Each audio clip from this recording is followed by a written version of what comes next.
C'est décembre, c'est l'hiver, c'est le calendrier de l'Avent de Clac, le clacandrier. Un jour, un film. Nouvelle journée, nouveau film. C'est vrai qu'au bout d'un moment, on a du mal à renouveler comme ça les lancements. Il me faudrait un binôme de lancement. Ah ben tiens, j'en ai un, Thierry. C'est moi. Mince, que se passe-t-il? Mais c'est vrai que tu disais, ouais, le binôme de lancement, c'est vrai que le binôme, c'est quand même des fois ce qui fonde quand même l'identité d'un podcast. Parce que bon, en plus, ce qui est cool, c'est qu'à partir du moment où il y en a un qui se casse la gueule, l'autre est un peu là pour rattraper. Et c'est vrai que quand on a eu Bigaston, on a hésité. On a hésité à appeler son binôme Boudakin, mais on s'est dit, la dernière fois qu'on les a eu pour OCS, c'était quand même le bordel, ça va durer 3 heures. On leur a dit qu'on a une petite pastille pour les gens qui se réveillent le matin, qui sont avec leur chocolat chaud, et ça va gueuler dans tous les sens. Qu'est-ce qu'on fait? Et si on les invitait pas en séparé? Alors bon, visiblement, on a créé un cataclysme, on a séparé le duo incroyable, et ça va avoir des répercussions, mais en tout cas, on a réussi, après Bigaston, à avoir Boudakin. Coucou. Hello, et oui, normalement, comme les sites par de nous allons, mais là, malheureusement, j'ai eu un peu de lag et donc je suis arrivé en retard. Alors, moi je suis impatient de savoir, quel est le film choisi? Eh bien, j'ai choisi un film que j'ai découvert quand je suis entré au lycée, qui a été inspiré par pas mal d'œuvres de science-fiction que j'aime bien, et qui a inspiré justement pas mal de jeux vidéo auxquels j'ai pu jouer. Voulez-vous en savoir plus? Ah ben oui, je clique. On veut en savoir plus. On veut en savoir. Le film qui a inventé le putaclic, un film de Paul Verhoeven sorti en 1998 en France et en 97 aux États-Unis, c'est Starship Troopers, appelé aussi au Québec les patrouilleurs de l'espace. Oh putain, je connaissais pas le titre canadien. Ah mais là j'ai la page Wikipédia sous les yeux justement pour avoir le titre canadien parce que quand je l'avais vu la première fois j'étais mort de rire et je voulais m'en souvenir. Parce que là, ce que j'aime avec le Québec, c'est, amis québécois, je vous salue, c'est justement les titres francisés à chaque fois. C'est merveilleux, on les aime aussi pour ça. Alors je veux en savoir plus, pas sur les titres québécois, mais sur Starship Trooper.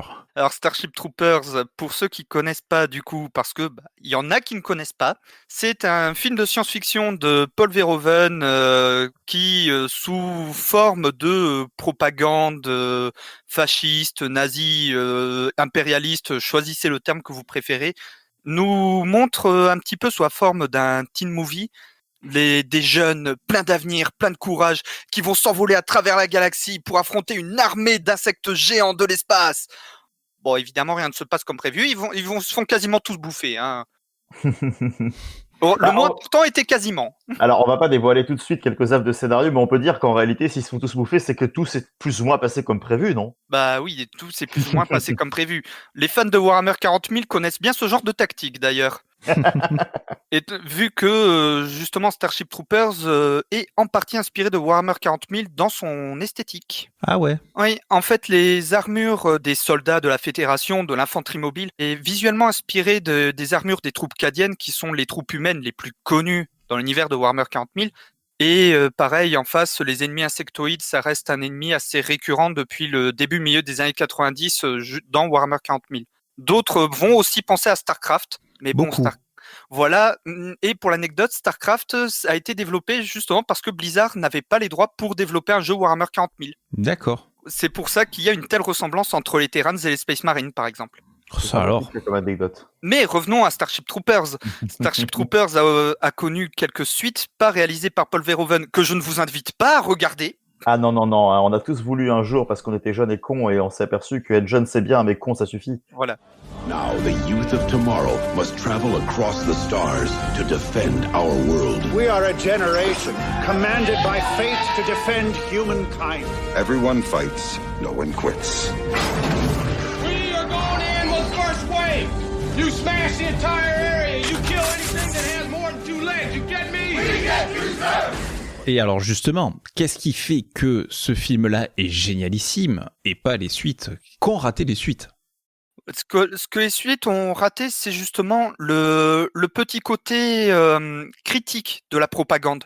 Là où dans les suites de Starship Troopers, ça reste un film qui a été beaucoup critiqué à sa sortie parce que pas mal de gens dans le public et dans les critiques étaient en mode « Ouais, mais c'est une propagande fasciste. Oh, monsieur Verhoeven, tu nous fous quoi ?» Et Paul Verhoeven a justement répondu « Bah en fait, l'occupation allemande, je l'ai connue quand j'étais gamin. En fait, c'est une critique, en poussant le délire à l'extrême. » Oui, mais c'était surtout une réponse à l'armée américaine en général. Oui, c'est aussi à l'armée américaine puisque, exemple tout simple, un simple événement au tout début du film, on peut dire qu'il a plus ou moins prédit le 11 septembre. Ouais, plus ou moins. Ça y ressemble beaucoup. Ah ça y ressemble totalement. On peut dire que Verhoeven a été un visionnaire. Il a inventé le putaclic et il a vu le 11 septembre. Si ça, c'est pas magnifique. Voulez-vous en savoir plus? Parce que justement, le fameux « Voulez-vous en savoir plus ?» ça va rester la phrase que vous entendrez sans doute le plus en regardant Starship Troopers. À chacune des propagandes, on l'entend au moins 2 ou 3 fois. Et j'avais compté en 2 minutes de film, juste sur les 2 premières minutes, on l'a entendu au moins 3 fois. C'est une esthétique qui fait penser très fortement à Robocop aussi. Paul Verhoeven a également réalisé Robocop, donc le fait que ça puisse rappeler Robocop, à titre personnel, je ne trouve pas ça surprenant. C'est comme il y a certains éléments dans l'esthétique qui peuvent rappeler également, comment il s'appelle, Total Recall, avec Gouvernator. C'est ça. Et là, je pensais au flash d'info de Robocop qui ressemble beaucoup au flash info, mais c'est sur Internet cette fois-ci, sur ordinateur. Ça s'appelait pas Internet, mais c'est sur ordinateur. On sent que c'est les... Ouais, c'est Internet, quoi. T'as des articles, t'as les infos et tu peux cliquer pour savoir plus sur l'info en question. Et le thème, le fond des articles est très très proche des articles de Robocop, ouais. C'est comme le fameux FedNet, comme ils disent surtout dans les suites. Dans le film original, il me semble pas qu'on entende beaucoup le terme FedNet, mais dans les suites, on l'entend beaucoup.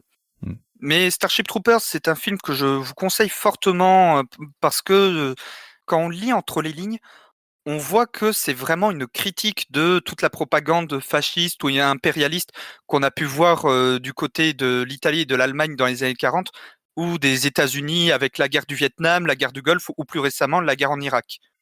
Alors après, tu vois, je vais revenir un petit peu sur ce que tu dis parce que tu parles du fait de lire entre les lignes. C'est vrai qu'en effet, c'est dans le sous-texte, sauf que après Verhoeven, et moi c'est ce que j'ai du mal à comprendre en fait dans la réception qu'a eu le film, comme la réception qu'avait eu Robocop et même Showgirls à l'époque. Verhoeven, c'est, même s'il a un sous-texte, c'est le réalisateur le moins subtil de la Terre. C'est un gars où tout ce qu'il a envie de dire et tout ce qu'il critique, c'est flagrant en fait. On les voit justement dans les flashs télévisés. On voit clairement que c'est un film aussi où il t'invente un ennemi imaginaire pour régler le problème de surpopulation sur Terre. Voilà, donc Koukupov, tiens, faisait la guerre, et comme ça on aura des jeunes qui vont crever, et c'est pas plus mal, on met des gros cons en plus, qui sont pas capables de réfléchir, donc on se débarrasse des idiots, c'est clairement le propos du film.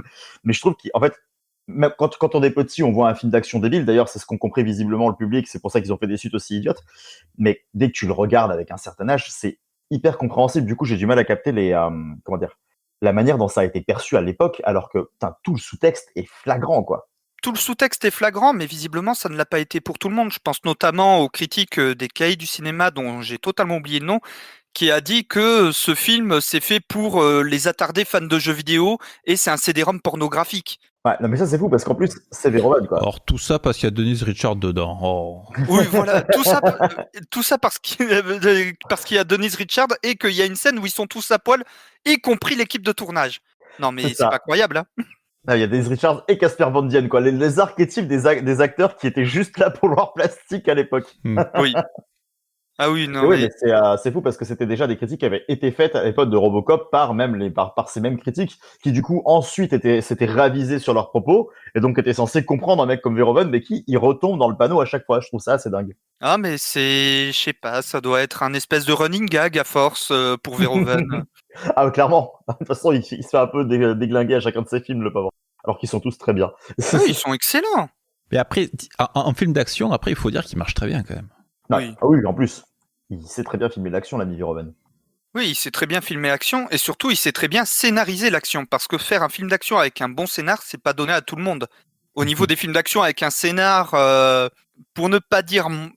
je vais être poli, je vais juste dire moyen. Je pense par exemple au dernier Fast and Furious. Ça reste du film d'action, mais pourtant, scénaristiquement parlant, c'est plus que capillotracté. Quel scénario? Ah oui, c'est pas fou. Hein. Non, c'est événement 1, événement 2, et on crée des lignes autour. C'est Money Shot 1, Money Shot 2. C'est ça. Voilà.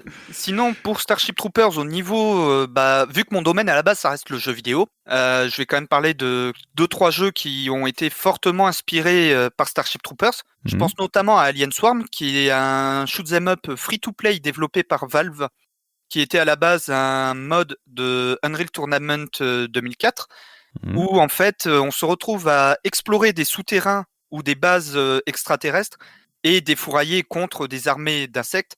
Là encore, ça reste la partie bête et méchante comme on a pu le voir dans les suites de Starship Troopers, qui sont plus qu'à jeter. Par contre, on a également Helldivers, où ça reste du shoot 'em up, on est propulsé vraiment sur d'autres planètes, un peu de la même façon que l'infanterie mobile est envoyée sur Klendathu dans Starship Troopers, pour affronter des menaces aliens, insectoïdes et quelques autres menaces aliens, mais ils n'ont rien demandé à la base, et c'est parce que les humains ont débarqué qu'ils ont commencé à se défendre et à bombarder la Terre. Et là, c'est un petit peu le même cas dans Starship Troopers. Mais il faut apprendre à lire entre les lignes et à faire le lien avec notre histoire plus ou moins récente pour comprendre ce sous-texte. Eh bien, je vous conseille de regarder Starship Troopers 2 fois. Une fois pour le film d'action et une deuxième fois pour le sous-texte. Et une troisième fois pour Denise Richard. Voilà. Surtout pour Denise Richard. Et des milliers de fois pour le plaisir de voir quelque chose aussi jouissif qui se fout autant de la gueule des États-Unis. C'est ça aussi. Mais alors justement, si on veut se foutre de la gueule des États-Unis, comme tu dis si bien Thierry, où peut-on trouver Starship Troopers ? Si on veut se foutre de la gueule des États-Unis, on va un peu mettre la main au portefeuille. Alors évidemment, on peut peut-être aller en magasin quand ça réouvrira pour aller s'acheter une copie, parce que ça vaut toujours le coup d'avoir sa petite copie perso. Mais si vous voulez le voir en streaming parce que vous avez un doute, bah vous paierez plus cher parce que vous l'achèterez derrière. Mais il est un peu partout, donc ça va. Il est sur Apple TV, sur Google Play, sur Orange, sur Microsoft. Il est sur YouTube, il est sur Canal VOD, il est sur D-Box VOD, toujours au même prix. 3 balles en location, 8 balles en achat. Et 10 balles en DVD au Leclerc. Et 10 balles en DVD au Leclerc, et sûrement 15 balles en Blu-ray au Leclerc. Et on va éviter de faire de la pub pour Leclerc, c'est triste, en même temps la VOD non plus. Oh là là là là. Si le rayon DVD est ouvert en grande surface. Voilà, parce que ça, Thierry, à Leclerc, l'anecdote... Fnac, Carrefour, Darty, tout ce que vous voulez. Parce que ça, Thierry, à l'anecdote où j'étais parti sur Nantes pour un entretien d'embauche, et en sortant de mon entretien d'embauche, je vais faire des courses, et c'est bon, je l'ai en DVD, Thierry, c'est bon, t'inquiète, je l'ai en DVD, je pourrais le mater. Parce que justement, moi qui ai Netflix, OCS et Amazon Prime, je le trouvais sur aucun des trois, et j'étais en mode, mais bon, DVD. C'était ça où je commandais le Blu-ray sur Amazon. Ah Oui, non, mais ça m'embête de passer par Amazon, mais des fois, surtout avec le contexte actuel... Ouais. On Bon, ne va pas commenter Amazon. Voilà. à l'Amazon, comme on dit. Voilà, à l'Amazon, tout à fait. Bon, seuls les vrais savent. Je crois qu'on parle beaucoup trop dans la private joke. Tout à fait. Il est d'ailleurs temps du coup d'aller regarder Starship Troopers tous ensemble. C'est ça, on va voir Starship Troopers, on va se Allez. brancher en ligne. Allez, on fait ça. D'ailleurs, c'est un conseil qu'on vous donne aussi, chers auditeurs. En attendant la pastille de demain, le prochain film. Merci Buda. Bah, merci à vous de m'avoir réinvité. Merci Buda. Merci Thierry. Merci. Et on se retrouve demain, Thierry et moi, et chers auditeurs, vous aussi, pour le prochain film. Bisous. Bisous. Allez, des bisous.